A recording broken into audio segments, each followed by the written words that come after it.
Yeah, great. Good afternoon. Welcome to Monday Live. My name is Anto Briaggio. This is something that we do every Monday afternoon to try and figure out the future for smarter buildings. So great that you are with us today. In case you're wondering who we are listed on mondaylive.org, links to our profiles anyway. Just remember that views expressed here in this hour are personal, not of any company or organization.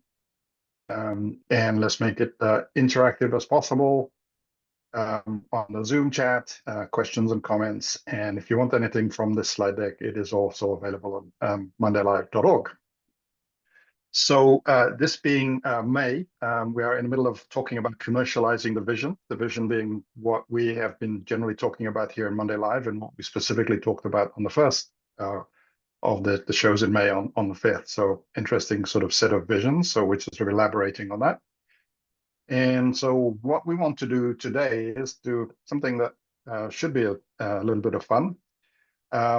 Thinking about how we would commercialize everything that we have now if it were in place. In other words, if the inevitability of what we have now is here, how would we behave? How would we commercialize things? So that's kind of framing of that. So hopefully that'll be a good conversation. But before that, I'll hand it over to Ken Sinclair for some news. Ken? Okay, lots going on as usual.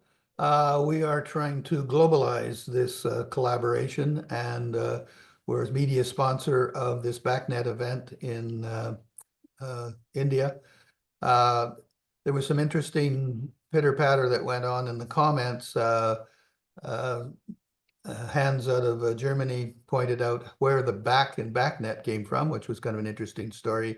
And then that led me to the famous link that he did at a Control Trends thing where he turned into Backman, not Batman, but Backman. So a little bit of fun there. Again, the globalization, I think, is an important part of what we're doing, is not only to document all these incredible thoughts that we have, but to share them with the world. And I'm really pleased that the international discussions that occur on these posts on LinkedIn, that's great. And in addition to that, we're also a media sponsor of BEX Asia, which is in Singapore, bringing together the built environment. We're also working on KubeCon and Cloud Native Con, which is in Atlanta this year. And I think some of our folks are thinking about going, some of our contributing editors are thinking about going there to speak, which is good. Below that, we have the summary of last Monday's thing, collaboration as a key to commercialization. I think that came together quite well. The one below that is we've kind of come to the conclusion that our editors are really doing all the talking for us, and we needed to feature them better. And we've actually added a tab on our homepage directly to the editors, and you can get quickly linked to their thoughts. Way back in 1999, one of our first contributing editors was Tom Hartman. And interesting, Tom and I were talking in 2001, and he's talking about the migration to information technology. That's what we called it back in those old days, IT. And he suggests that IT would have a significant play in our life from 2001. So I think it's important that if you take a look back at our editors over the last 25 years, they have been a bit of the future. And some of the stuff they actually said is really just coming to pass now, and a lot of the good wisdom that's there. So I think I applaud anybody that wants to contribute to join us. I think I'm really proud of the list of contributing editors that we have, and I think that's a lot of what automated buildings is. But good. Below that, the post there. Just a minute, I'm gonna beam it up. I have to read the other part. Yeah. Okay, so that's the one on transformation from AEC, BIM Heroes, I think it's good to look at other organizations and see how their ecosystems are evolving, because we need to evolve our ecosystem a lot better. At the bottom of that page, the CFOs need to know more about smarter buildings. That's a one out of Australia. And then where are we at? Okay, then the IoT platforms in the 2025, in the middle of the page there, is an interesting actual research done out of the UK. And it's showing that the companies are heading and they're pulling together what existing standards we have. I think maybe we'll chat a little bit more about that later, just as to because they don't seem to acknowledge Linux in that post, so that's interesting. Down below there where the AI is, there's an article down at the bottom of the page that is calling out that do we really need to work with the ontologies, because ontologies are dead. And we had that discussion, and this is an article that goes in that direction as well. And there was one from Steve to maximizing ROI. I think that was a good link. And one from our contributing editor, Thomas, from me to we. And I think that's a really good read in light of what we're trying to do. Talks a little bit about the collaboration. And then one of our sponsors, actually my old energy consultants, energy and automation consulting company, is now into electrification and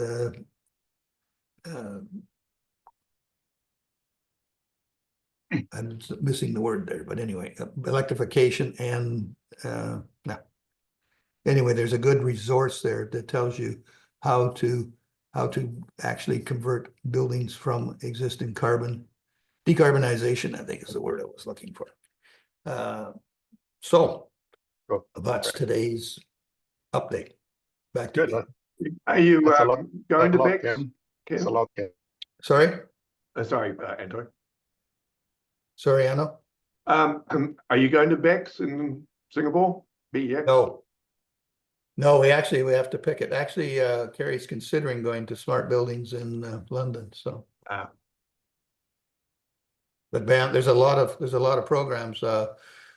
I'm happy to touch them, at least just virtually, and it's usually a good gist as a media sponsor. We get acknowledged, and we always pick up a whole bunch of new followers and stuff every time we touch one of these buildings. So, and it's a good place for our contributing editors to get their messages spread globally, because they may or may not have a vehicle for doing that. All right, let's move on. Thank you, Ken. That's great. Lots of stuff as always. Rick, give us an update. Sure. On the Tiger team. 2 weeks left of Tiger Team, and I'd say that we're on target to have something pretty darn substantial coming out of what this group, what the goal was, and that this time frame of Realcomm, which we now have our time slot at Realcomm, where the Tiger Team will have time for a presentation or kind of an update of what the Tiger Team has done. The agenda for that is coming together. Looks like our time slot is on the pre-con day at 2:15 in the afternoon. So everybody that wants to see what the Tiger Team has been doing, register for that session.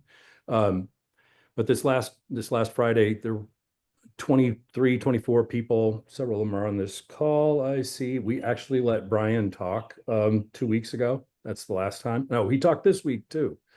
I'd like to give Brian a hard time.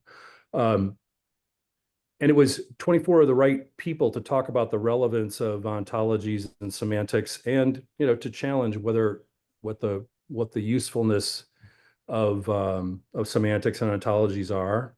There's a lot of chatter in the industry right now about whether AI is going to replace the need for good semantics and some normalization. And we're going to address that at Realcomm. I'm kind of bouncing all over the place, but the agenda of the presentation at Realcomm is coming together, that this group will present, and then And then we'll also talk about the beyond Tiger Team. So what happens after Tiger Team kind of does its readout and its presentation? What happens with where do we go from there? So that's the phase we're in. Like I said, a little bit. We're in the middle of finalizing how to describe it, the outcomes. We're in the middle of describing what happens after Tiger Team, and we're in the middle of putting together the agenda for Realcomm. You're just basically in the middle. Close to the end. Right. Okay. Thank you. Thanks, Rick. The Rick, do links. you happen to know, have a link to sign up for the event on at Realcomm? Is that Saturday or the Sunday before or Monday or what? It's Monday is the pre-con. Pre-con? Okay. Is it on the website? It is on the website. Okay. Have As of we got anyone heard anything about any codes or ability to register anything yet? Mm, Here's the thing. If you're only going to come to our session, if you're coming just to present for our session, it looks like we're going to have the ability to have that be either comped or greatly reduced. But I feel like most people that were going to want to come to Realcomm are going to want to come to more than just our session. I don't think that's an answer you were looking for, but that's where we are right now. Yeah. So we actually have a booth. We're gonna have a booth at Realcomm. So yeah, we're gonna be there. I think we're going in Friday or Saturday. Okay. All right, let's move on. The links as normal. Any other things you want to bring up? Hearing nothing, it's Steve, but let's just proceed. So, all right, commercializing the vision. Let's get to our theme, and I'm actually going to bring on Glenn, who is going to join us today. He's bring him on as a panelist. Okay, so the question is commercializing, or the topic for today is commercializing our inevitable future. So what is that all about? So what we basically said here is that let's assume that all of the technologies that we've been talking about for the past couple of years is now in market. In a future state, that is the reality, right? And the behavior, the similar behavior change and everything else, right? So let's imagine that is the case. And the question for this panel, for this group in this hour, is how would we commercialize that if that was in place? That's kind of the framing of it. So what I'm going to do is I'm going to invite you to join us in our Monday Live corporate time machine and whiz forward to the future, to some unknown a future, a few years down the road, and come to a sort of a new reality. And so what is today's reality? Today is not 2025 anymore, it's sometime in the future. So maybe if I wanted to know what's going on in smart buildings, I'd go to automatedbuilding.com. It's still there, and we get all the news about what's going on. So what is the reality of today? And let's say that today, most buildings have an IBD in them, therefore making them all cloud native. So most buildings are cloud native, is that statement. And let's also assume that there are AI models and AI things all over the place, right? From the sort of very focused ones, the stuff that Keith does, to big LLMs in the cloud, and all of them working together happily. And let's assume that procurement is now being done with the IT organization, right? And it's driven by the conversations are all about TXOs, or total cost of ownership kind of things. That's kind of the norm of today, apparently. And this is an interesting one. Let's assume that everybody somehow has on their phones, on their iPhone or Android, a billing app. So what is a billing app? It's kind of a new class of app, right? Back in the 2025s, we used to have social media and all that kind of stuff, Facebook and LinkedIn. Now everybody has a billing app, right, on their phones. Why do they do that? What are these building apps do? First of all, it works with any building that has an IBB on it, so standardized, right? So it enables anyone to be able to look at building services and meeting spaces, obviously with appropriate rights and everything else, right? So you can do this in this building app. And by the way, there are several building apps. Meta's creating one and Google's creating one, that kind of stuff. So there's a whole bunch of them, just like there is LinkedIn and Facebook and TikTok and WhatsApp. So you can use it also to get tickets, and you can use it to collaborate with others in using the buildings. This is basically what Ken was talking about a couple weeks ago. That's his vision, is there's a community around a building, right? So this exists and everybody just seems to be using it. And there's also a hundreds, if not thousands, of independent software vendors that are making IBB apps that are effectively plug and play into all of these buildings and therefore into all of those building apps on people's phones. That's the reality. And I did notice an ad.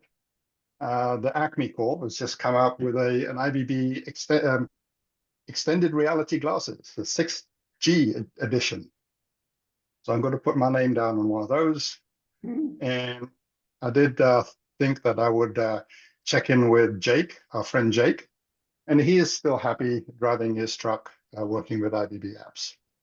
So that's the reality of today. So I'm going to throw this over to Glenn to start off with. So, Oh, Jesus. Okay. Where do you buy your drugs, Anto?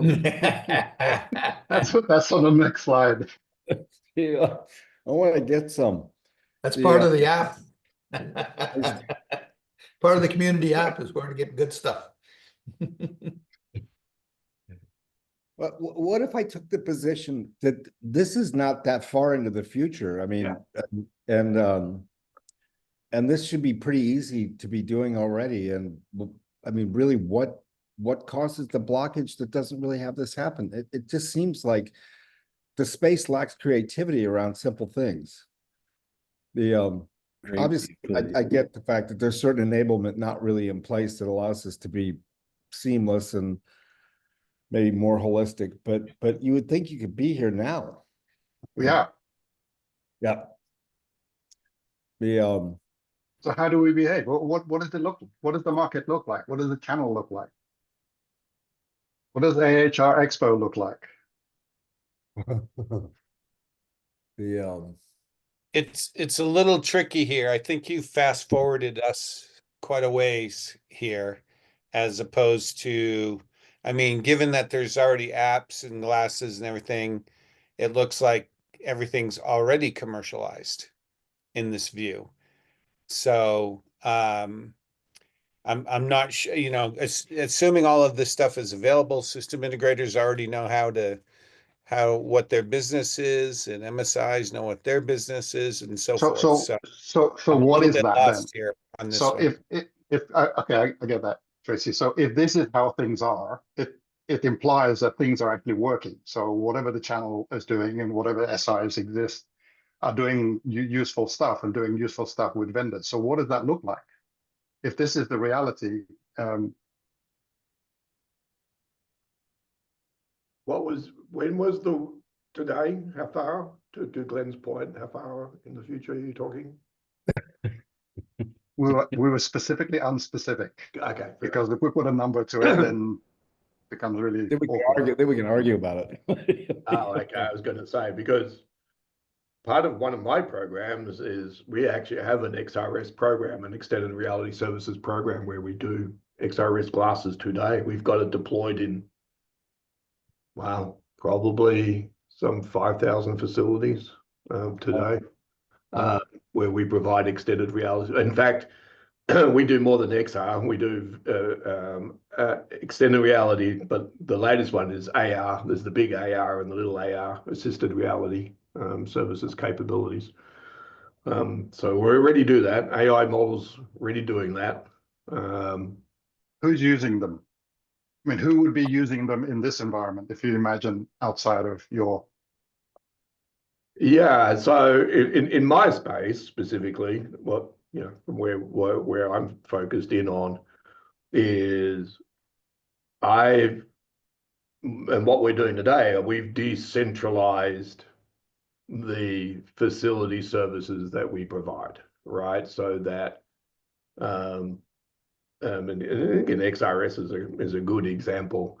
And in fact, we're coupling XRS with AI, right? So I have a technician in the field. I've got a great video on it, but I can't show you. A technician in the field who's repairing a Belimo valve actuator, and he's got his XRS, but his over-the-shoulder help is actually AI. What we call it, Ellis is our name for it.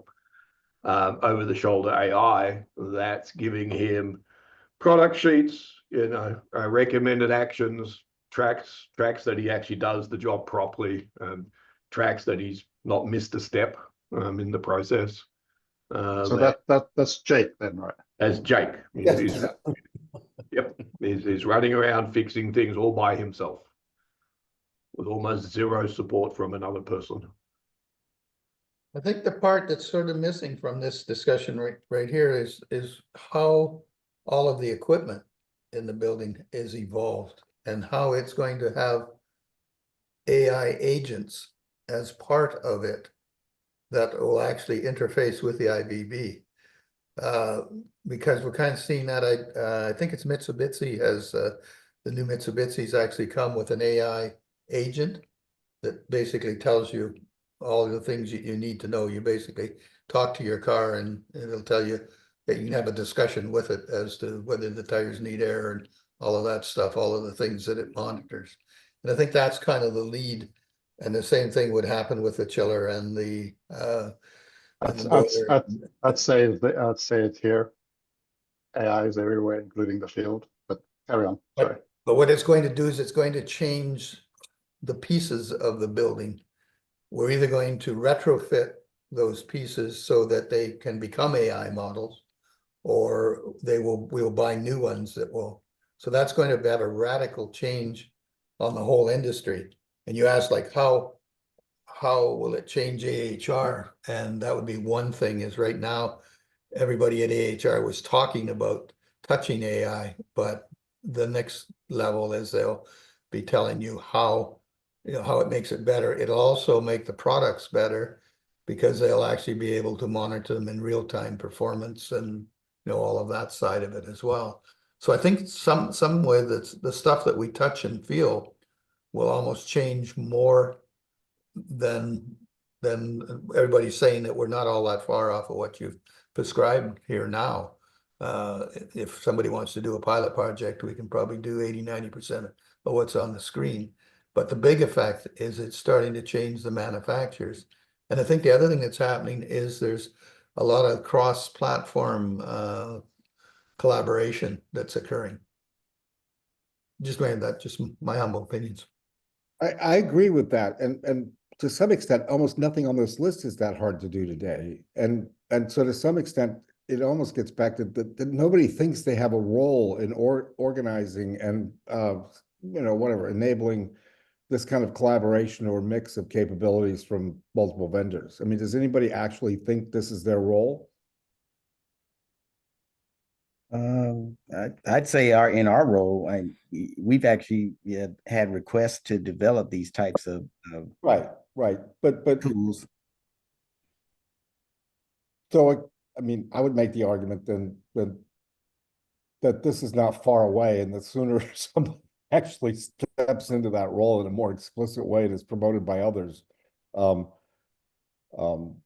Ken's point, I think you'll end up dragging more and more equipment people along for the ride.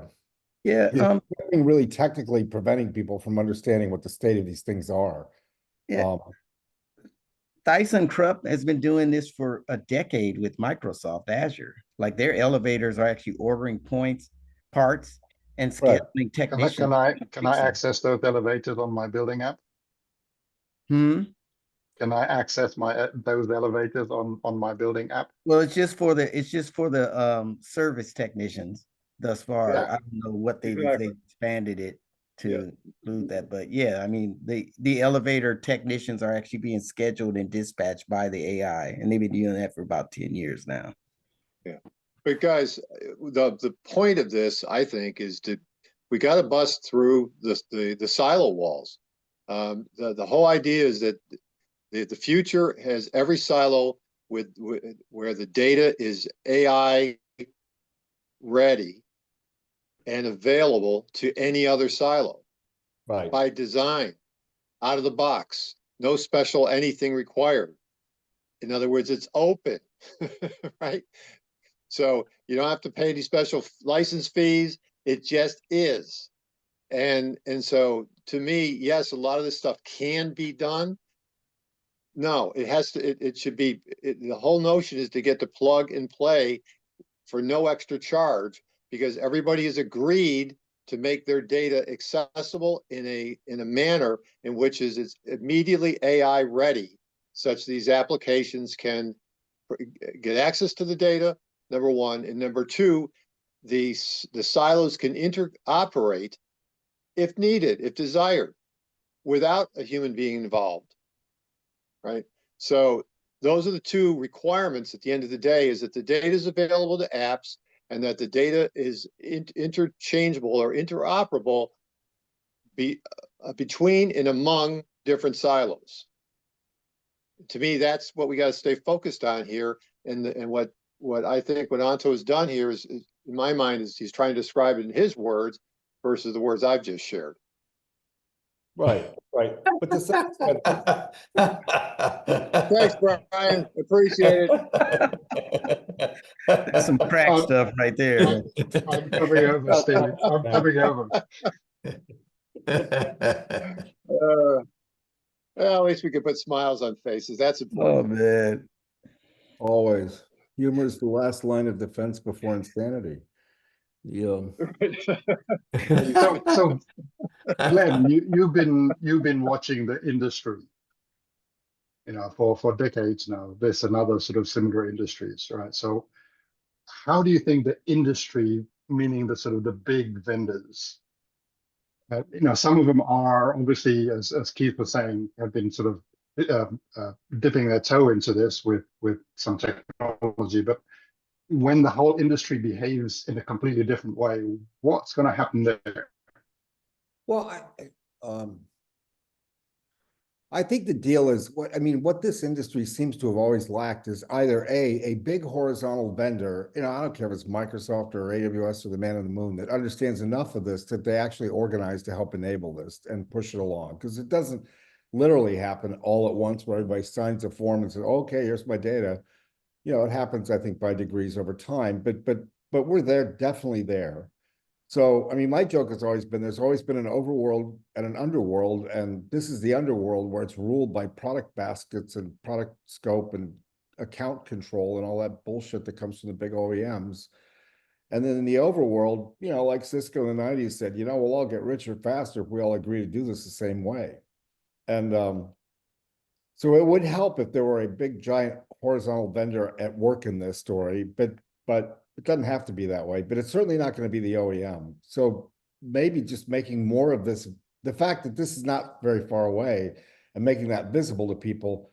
I'm sure in certain segments, this is probably the norm, but in many other segments, it probably is not. And if you show people that value, I think there's a lot of pull that can create. But people have to know that this can happen.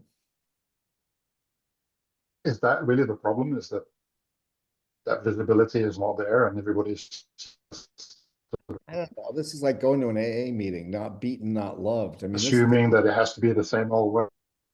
This industry is so has so self-inflicted and just subjected itself to just horrible behavior that I think you need. Honestly, I do think it helps to show people.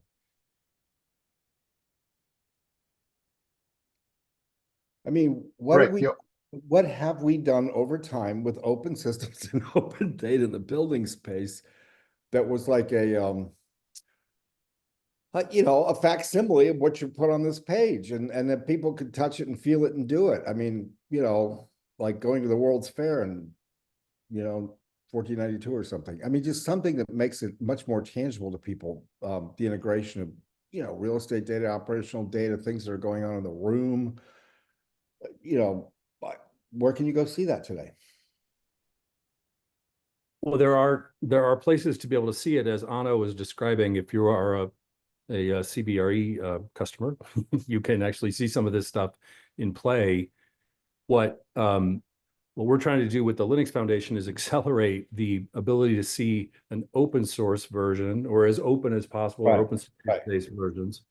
And we're trying to say that the Linux Foundation will soon, hopefully, have some roadmaps, blueprints, guidelines, and point out some reference designs and things that are these cool things all are safe now and open source. And yeah, you can still go to the walled gardens, or you can go to a service provider like a CBRE to get your building, up to this level. But the ability to have the Linux Foundation step into the industry and say, here's an open source path. That's what we are. That's what we're trying to provide an umbrella for happening. And we're obviously not there yet. We're just getting started in showing how that could be possible. So 2 years, 3 years from now, this future that Anto's got on the chart here can be easier and less risky and more multi-vendor cooperation between vendors, and all playing, singing from the same songbook. That's what we'd like to have be the reality. That then leads to more business models and more IT market like behavior. And I'll stop. Well, I mean, Elon Musk shocked the world when he, what was it, 2014, when he gave away all of Tesla's EV patents and stuff. Like, I mean, is that what we're kind of talking about, just for like the good of the community? Just kind of like, Oh yeah, throwing it out there. But the Linux Foundation goes about it a little bit differently. And the way the Linux Foundation has impacted other industries and is intending to impact this industry is, through open collaboration. So not everything is Elon's idea, but that everybody knows that they're. But shouldn't he get credit for that? Why does it have to be? Why do other people have to put their DNA on that, Rick? It was his idea. It's his intellectual property. That's fine. Yeah, that's fine. It's just that, again, the Linux Foundation wants to be able to show that you can participate. It's a good example, Keith. I mean, it's a good example of somebody inventing something like the way, okay, who invented Kubernetes first? Was that Microsoft? No, was Google.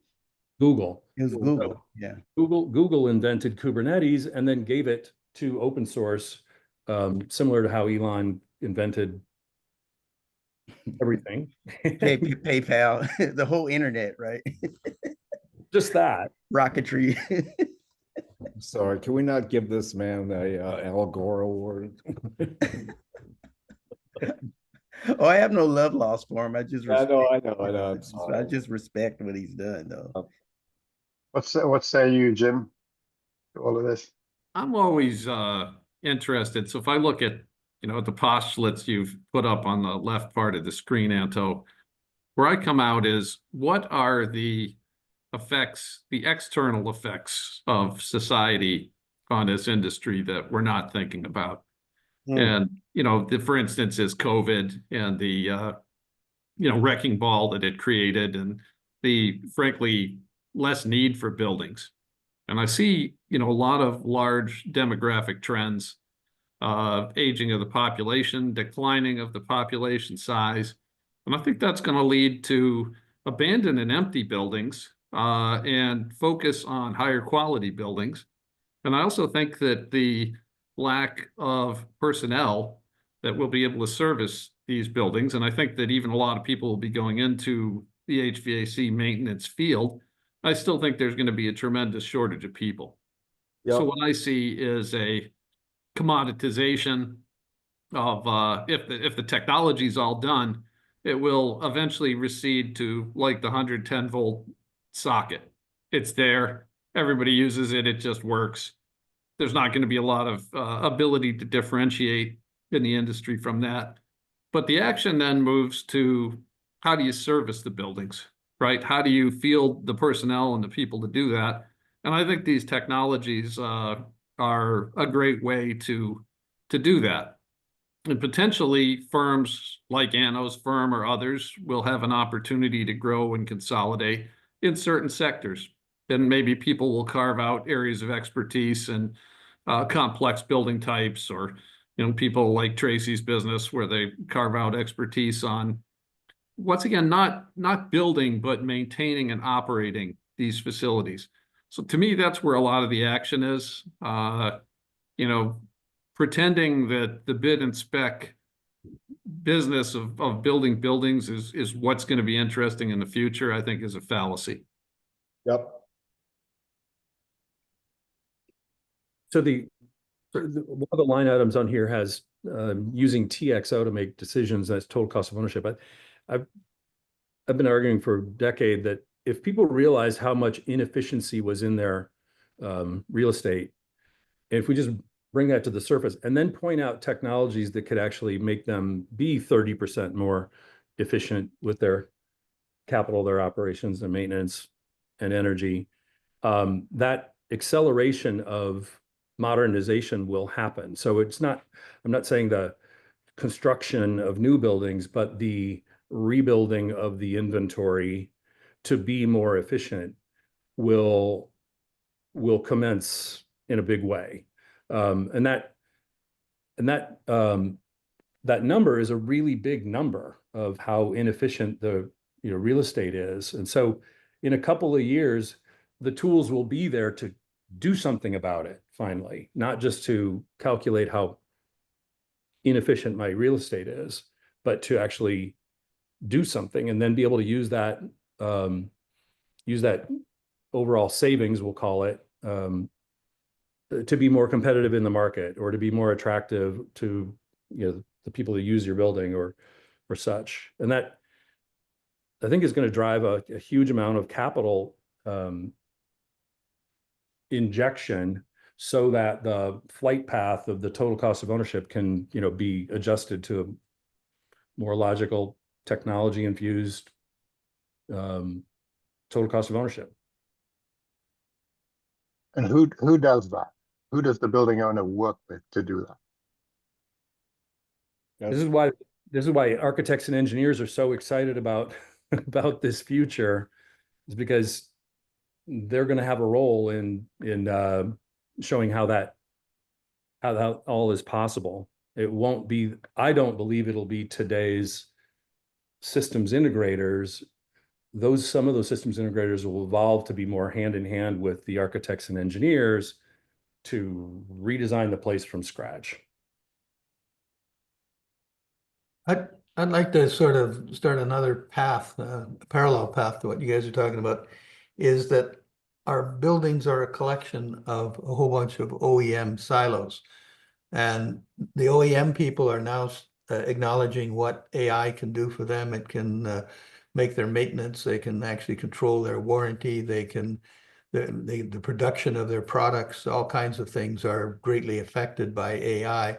So they basically are investing heavily in that. They're understanding, but they haven't come to our problem yet.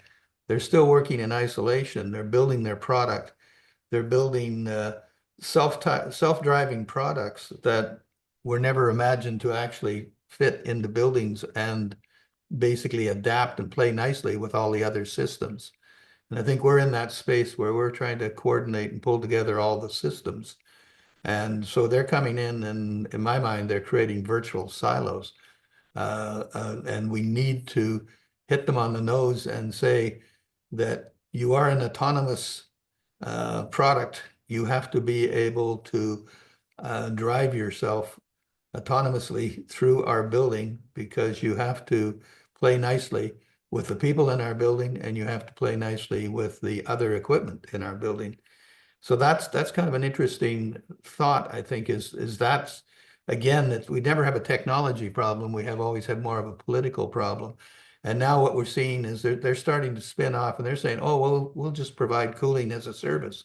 How hard could that be? And they're, of course, they're going to fall into the trap where we are, is trying to pull all of these pieces together is not easy. But if they get to control it. What tends to be happening in my mind is the size of the OEMs are getting driven down, not the physical financial size, but the physical size.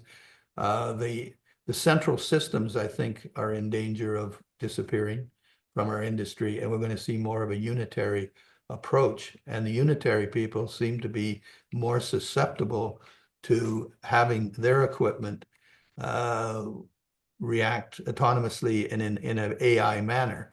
And of course, they're being driven by the residential market. So there's some interesting big trends in the equipment in our building. It's going to, like when you ask some of those questions you ask, Anto, is when you're designing a building, once you start down a path of either central system or distributed systems, you made a whole bunch of decisions, and then you're a victim of the OEM products you can actually buy to make your dream come true.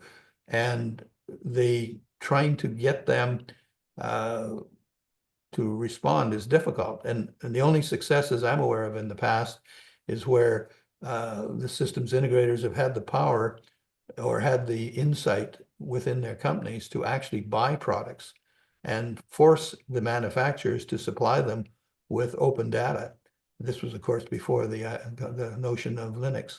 So anyway, yeah, so a lot of our problem, I think, is just in politically trying to better express what it is we need when their equipment gets to the building.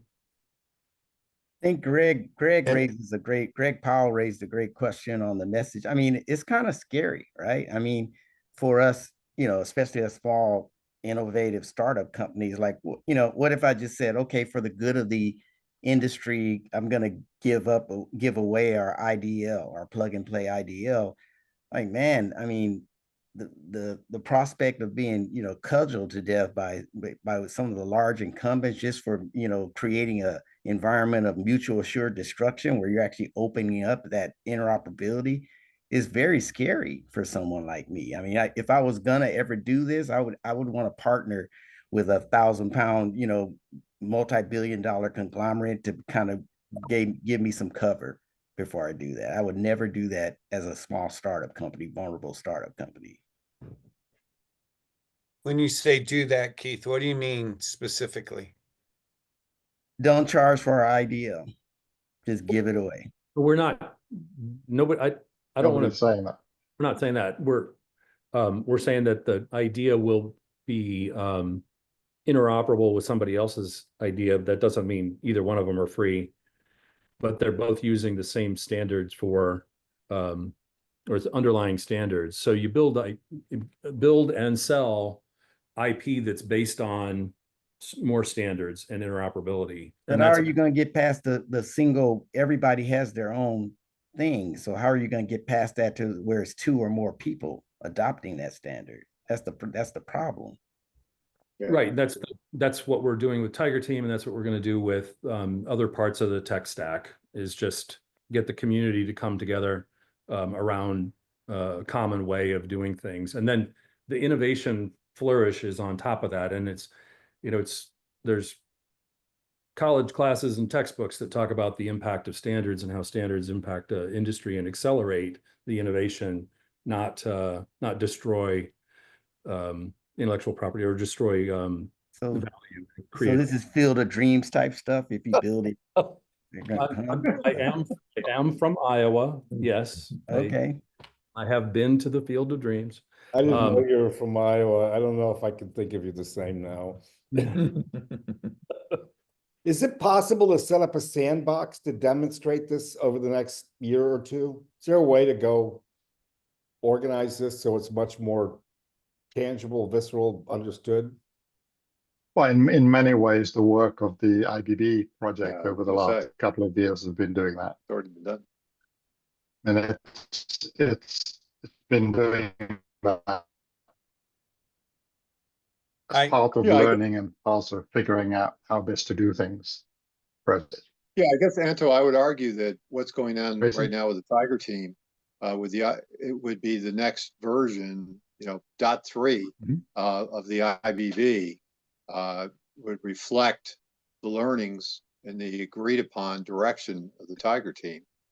And I'm just thinking, Keith, from your standpoint, your independent data layer could be essentially a plug-in into the IBB in Yes, part, maybe not in you whole, could. right? Yeah. And so I think the IBB is so important from a retrofit standpoint. The installed base is huge, right? And none of it's ready. Well, not all of it. Most of it is not ready to fulfill this vision that Anto's laid out. So by putting the IBB in the 90+% of buildings that are out there, now immediately opens them up. And an owners can say, before I do anything, I want to install an IBB so that my building is internet or not internet, is now AI ready. Cloud native and AI ready. Interoperable ready, right? Yeah. And because you've got to deal with the installed base. That's the most important thing. Sure, everybody, we might get agreement on how the next new building is done, but what the hell does that do for the installed base? So that's good. all right. I think a piece that was missing in the opening, or maybe that's what we should be talking about, is alongside of what you described there is a new set of business opportunities or business models with this, right? With all that availability of information, it doesn't mean that available doesn't mean free, right? The apps that you described, you didn't say they were freely downloadable. Right. The add-ons from all the ISVs that you mentioned could have all been things that we purchased, just like we would on an app store or anything else. And then the data that we choose to share or not share could all have value and could be charged for as well, right? So you could subscribe to a building, with a subscription. In that building, if I'm subscribed to that building, I have access to it on my app.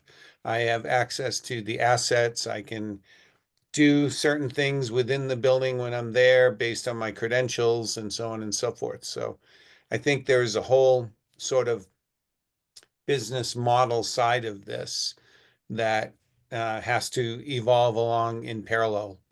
Companies will need to make money at all of this throughout the whole process. So we And can't maybe assume we that open source means free. right. That was the other one. Maybe we should dedicate next week's show, the last one of this month, on Just take you in a slightly different direction. Oh, models. That doesn't Sorry. break. Is that Anto or is that me? It's Go ahead. Anto. Anto, if you can up your camera. Yeah, we're losing you a bit. Just out of interest, one of the reasons I asked how far in the future you were talking about, Anto, has anyone looked at what's happening with robots and buildings? I mean, talking back to Jim Lee's point, one of the things that we're focused on is that aging out problem. That's, if you look at most of our presentations, we are super focused on aging out and resources and people. That's one of the big reasons we're focused on efficiency of folks, and all the programs we've got in place are focused on how to get more out of the folks that we have today, right? But to be honest, that doesn't solve the long-term problem that Jim was referring to. And so robotics are, there's a lot of attention being put to robotics in buildings. If you look at what Tesla is doing with Optimus and Boston Robotics latest, can't remember what it's called. There's a lot of things you could start doing with robots in the buildings that you start to wonder, and it starts to change the discussion of, well, what data do I really need? So simple examples, right? Compliance reporting, having people walking around looking at exit signs and smoke detectors and all your compliance stuff. Well, the other one end of the spectrum people go is, let's put a lot of smart technology on on all those devices so that I could do a compliance report that all my exit signs are working, all my smoke detectors are working. Well, there's a lot of work going into people looking at, can I get a robot walking around and looking at it and just making a report? So it kind of changes the type of data that you may think is important at that point. Anyway, so maybe we need a robot to IBB, Rick. It needs to plug into IBB, right?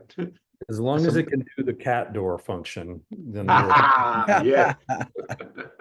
All right. An IBB robot will be perfectly feasible, don't There you we go. think? Of course. Well, the robot certainly would be able to tap into whatever the IBB is connected to, right? That's, yeah. No reason, why not? Right, so you eliminate a lot of embedded and data nonsense. To Anna's point, you start rethinking what data do I really need out of that system, and it's quite a bit different. I think that's a great point. Yeah. I mean, this is the scene from Star Wars where R2-D2 plugs in to the spaceship and downloads schematics and system functions and gains control of the whole thing, right? Yep. Right. But if you look carefully on that movie scene, there's an IBB logo on the top of that. That's right. This was here all along and we just didn't know it. But he needed C-3PO to convert to the dialect that he was talking to. Well, actually, no, you don't, Keith, right? That's the other big thing at the moment that's going on with AI talking with agentic AI. Oh yeah, yeah. Agentic AI is now starting to create its own bloody language between itself that we can't Yep. even understand. So yes, we are getting to R2-D2. We just don't understand it. Yeah, yeah. Hal, open the pod bay door. I can't do that, Dave. Yeah. Dave, I don't think that's the recommended course of action. Yeah. So with all of these sort of more plug and play with equipment and everything that we've been talking about, Jim, you always sort of said to me over and over again that buildings are inherently engineered systems because they are snowflakes. They're engineered one at a time. Right. So does that makeup change? So it becomes it's still a snowflake, but it's a composable snowflake. How does that change? Yeah, I think that we've been stuck in a world where things have been bespoke too much, and I think that things are going to commoditize. Open technologies are going to push that commoditization. Lack of skilled people in the field will cause a lot of programming to be canned, package systems, etc. VRV, VRF, those kinds of systems. You'll see a lot of change where people are actually going to specify and buy products based on how easy they are to maintain. At least if people are thinking and not going low first cost on everything. And when you have fewer buildings to worry about and it's not all a growth story, but as things transition to an ongoing story for how real estate investment portfolios are gonna manage those assets or control things instead of develop and dump, which is really where we've been for the last 100 years. And I think the same is true all over the world. China was certainly that way. No one was looking to build a building for the long term in China because when a building was 10 years old, they were tearing it down and building a new one. I think the Chinese have discovered that that's not an efficient use of resource now. So those kinds of things are changing. But I expect those things to change the industry the most is these external factors that are coming in. And I think the technology path that we've established is a good one, and it will lead to commoditization, probably because it's a slow-moving industry, probably over a 20 or 30-year period for that to, reach full maturity. So what happens to the discipline of controls? Because they will be packaged units, so presumably there'll be less sort of custom controls or sequences, or yeah, I think that controls are extremely well understood today. If we look at building automation, what we find that's interesting is that control sequences and how people run building automation is actually quite a bit more complicated than manufacturing automation. You know, if you go to a bioreactor in a biologics pharmaceutical plant, it's not that different than a beer fermentation process or a pot of soup, right? There are only a couple of parameters. You're mixing it, you're measuring a temperature, you might be measuring dissolved oxygen, but it's, you know, it's like 3 or 4 things under control. In building automation, you know, you can have 20 things under control. And people have built a lot of these complex sequences. Depending on improvement and standardization of mechanical systems design and through the package movement, a lot of these obscure things are not going to be necessary, and they're not going to be sustainable because nobody's going to be able to work with those complex sequences.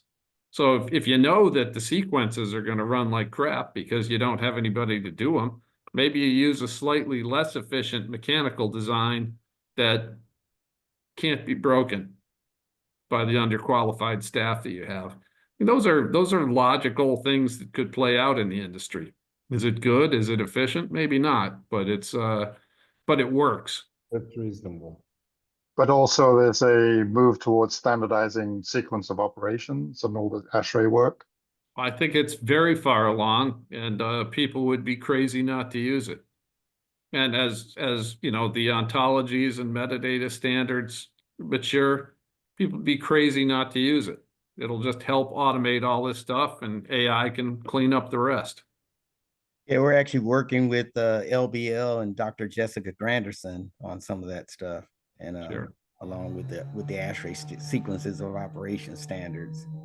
The 2, 3, Yeah, I 1. should just echo that. If you haven't seen the ASHRAE standards on sequencing, they've done a great job on what Yes, they've they got. have. They Yeah. have. I only just looked into it only about a few weeks ago. I was very impressed. We will be having, pretty sure, a follow-on working group coming out of the Tiger team that'll be working with Jessica Granderson's staff. A couple of people will be chasing that down and working with Joel Bender and a couple others on the 231P, extending that in. Yeah. Following up on what we're doing with the Tiger team. So that I'm not pre-announcing it, kind of. There will be a working group around the accelerating the work of the 231 group out of ASHRAE. But to build on Jim's point, I mean, to some extent, Jim, this goes to that conversation we had a few weeks ago about just mission critical facilities. I mean, places where the people who are retiring and can't do this stuff, where automation makes a huge amount of sense, and all of this interoperability is a giant enabler of all of that. That would be, in my opinion, kind of where the stage gets set for how this stuff, you know, where it happens and then how it migrates. Right. Right. I find that reasonable. If it's possible, whatever. Well, I mean, whatever happens in this industry, it's a slow-moving industry, and that's primarily because buildings last a long time. Right. Unlike it, relative to other asset classes, they're around a long time, and so we will have a lot of time to adjust to whatever these changes are that come along.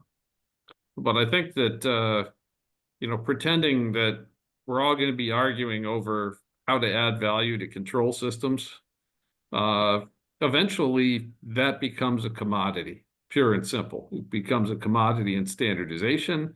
It becomes a commodity in procurement. And what we're really striving to do is turn it into a commodity for maintenance and operations. And that's really sort of where the next 20 to 30 years, where I think the action's going to be. Well, back to the ASHRAE points too, this kind of becomes a system story again, and I'm that may be suboptimal in elements of some system, but I can still optimize the whole. Right. With different kind of tools and controls Yes, that we yes. used to do in the past. Basically also having a Ken, whole do bunch you want to just wrap it up, Ken? I'm sorry? You want me to wrap it up? Yeah, go ahead, Ken. Can you wrap it Okay, up? sorry. I was just speaking on something else, but anyway. Okay, well, actually, maybe it is a good thing for wrap up is that the IBB will become the center. And as it starts to build history of what kind of interactions it's having with all of its both interactions inside the building and interactions outside the building, because it's going to be the pass-through where all this is going to happen, that in fact it will learn and we will learn from it better ways to optimize buildings, and it will point to the vendors that have made more successful integrations with the building and the style of AI agents that work well. And I think that'll help evolve the equipment manufacturers. And the other thing that appears to be clear from everything we're talking about is there's a strong reason to move as much as we possibly can out of the building and get it into virtual space. So it can either be automatically operated, or it can have an AI expert take a look at it and make recommendations to tune it up. That's great. Very Thank fair. you. Good wrap up. Thank you very much, Ken. Thank you, Glenn, for joining us. Thanks for everyone. This has been a great conversation. We'll continue one more week next Monday to just finalize. We'll decide how we're going to sort of finalize the commercializing the vision. So looking forward to that. Hope everybody has a good week. We'll get a video up in the next couple of days. Thanks. Bye all. Thank you. Ciao. All right. Yeah. Bye bye. Take care.